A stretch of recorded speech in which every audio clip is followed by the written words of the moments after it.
C'est une entreprise qui est présente depuis 1903 sur le site de Gironcourt.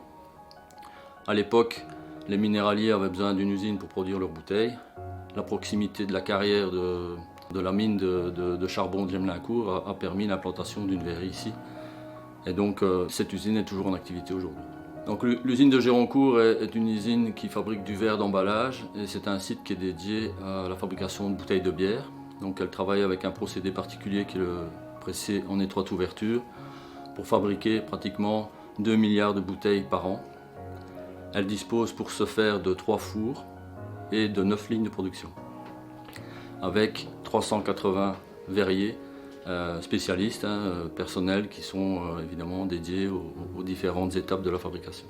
On a vu le marché du verre, en tout cas pour les minéraliers, se tourner un peu plus vers le plastique, ce qui a fait que l'usine a dû se reconvertir et se retourner vers le marché de la bière, qui était une opportunité intéressante pour le site parce qu'une voie ferrée rejoint donc via Neufchâteau la voie ferrée qui va à Obernai chez un de nos clients, Kronenbourg, enfin maintenant Carlsberg.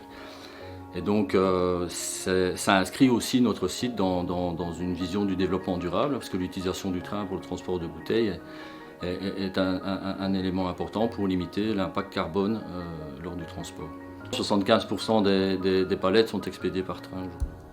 Nous utilisons l'équivalent de 88% de verre recyclé pour produire notre verre sur le site. Ce verre est traité à quelques kilomètres de notre site par une usine de traitement.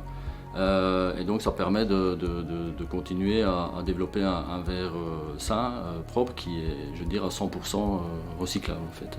Donc ça, il faut le savoir, nous avons un produit qui est recyclable à 100% et à l'infini.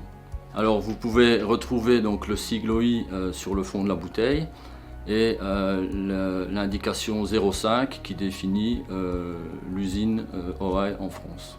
À l'origine, M. Owens, qui est à l'origine de la compagnie Owens Illinois, est un garçon donc immigré irlandais qui est arrivé en Virginie occidentale, qui a travaillé très jeune en verrerie. Donc à 14 ans, il était déjà occupé dans une verrerie locale là-bas.